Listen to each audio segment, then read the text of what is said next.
Bonjour, aujourd'hui une réflexion sur la joie. Comment arrive-t-on à la joie? Et c'est vrai qu'on vit des moments extrêmement difficiles, extrêmement douloureux, que ce soit en Israël, la politique, dans le monde de la politique, dans le monde de l'économie, dans le monde du social aussi. On a fait une vidéo sur le fait d'aimer son prochain, surtout s'il n'est pas comme soi-même. Et donc, quelque part, l'objectif, c'est l'unité au sein même du peuple juif. Mais une des valeurs fondamentales, c'est la joie. Alors, comment arrive-t-on à la joie? Dans un monde qui est perturbé, dans un monde où il y a des divorces, dans un monde où il y a parfois des difficultés avec nos enfants, avec la rencontre de son prochain, comment arrive-t-on à être joyeux? Le texte talmudique enseigne, il est bien connu, mitzvah gedola liyot besimcha tamid. Il y a une grande mitzvah que d'être joyeux, tout le temps joyeux. Et dans les klalotes, dans les malédictions, il y a de Kitavo, il y a un verset qui est très surprenant. Ces malédictions peuvent arriver, peuvent atteindre tahat asher lo avata besimcha u'tuv levav, parce que tu n'as pas ressenti, tu n'as pas servi ton Créateur avec amour, mais avec joie. Donc on voit d'ici que la joie, c'est un élément particulier, fondamental pour l'élévation de l'être. Il y a une autre occurrence qui est un peu moins connue. Le Rabbi Chaim Vital, au XVIe siècle, qui était l'élève du Harizal, enseigne dans Shar Roi HaKodesh que son maître, le Harizal, qui était grand kabbaliste à sa fête au XVIe siècle, a pu atteindre tous ces niveaux d'élévation spirituelle et de ce qu'on appelle Roi HaKodesh, l'Esprit Saint. Le Roi HaKodesh, il avait, qui est pratiquement ensuite à un niveau de prophétie, parce que justement il avait la joie, parce qu'il ressentait les choses. La joie, c'est le ressenti. On a un passage talmudique dans Sanhedrin qui enseigne que il y avait un roi d'Israël qui aurait pu être le Messie, le roi Hiskiaou, mais parce qu'il n'a pas chanté la louange de Dieu. Ça se rejoint un peu comme idée, bien que ce soit un peu différent, parce que la joie, c'est le ressenti, que Hachem m'accompagne. La joie, la simcha, c'est avant tout la émouna. La émouna, je vous rappelle la dernière page du traité de Makot, à la page 23-24, où il est enseigné que Habakkuk Hanavi a résumé tous les préceptes de la Torah sur un principe de ce qui est celui de la émouna. Tzadik be'emunato yirchie, le juste vivra avec sa foi. Et donc, on a pour considération que la joie, c'est le ressenti. Or, il n'y a de ressenti que Hachem, tout ce qu'il fait, c'est pour le bien, tout ce qu'il fait, c'est Akol et Tova, c'est pour le bien absolument, et on a de ressenti que si on ressent parfaitement une émouna. La émouna, c'est la foi en Dieu.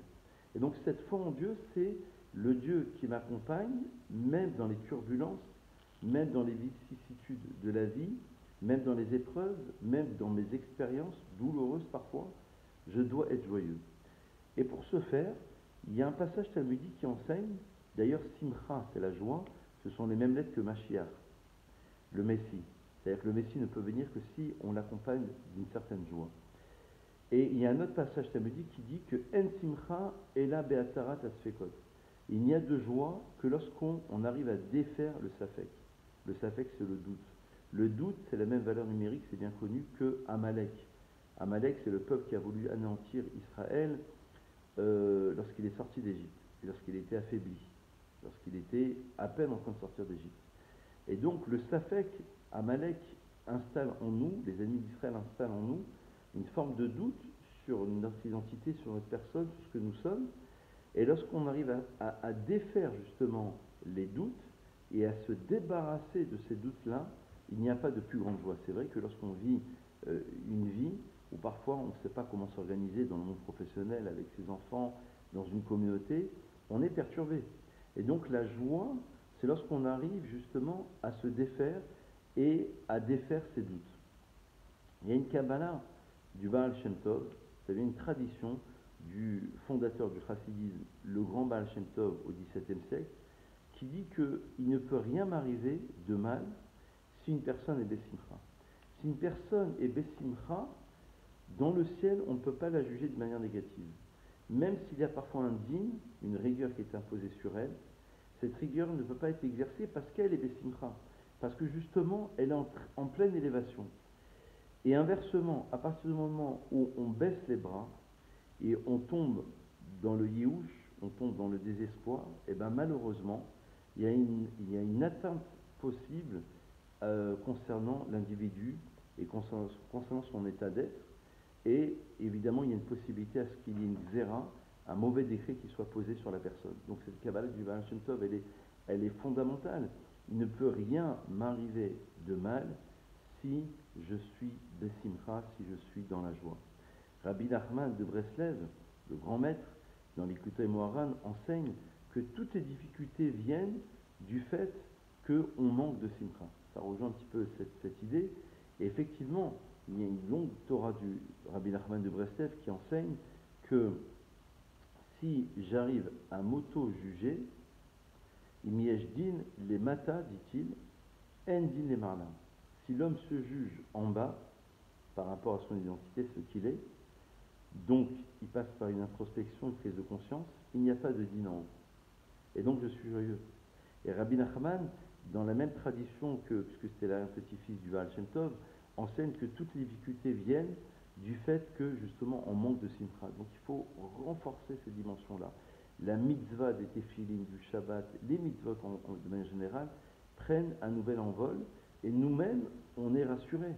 On vit dans un équilibre, on vit dans une pureté, on vit dans une dimension où on a envie de prier, on a envie de faire Shabbat, parce que c'est justement, on reste des simcha, et donc quelque part, on arrive à évoluer à travers cet état d'être. Et d'ailleurs, pour conclure, c'est la dimension du tzaddik. Le tzaddik sait que tout ce qui arrive, c'est pour le bien, donc ça ne peut pas l'altérer, ça ne peut pas le faire bouger, parce que justement, il est tzaddik parce qu'il a la Yirat Hashem.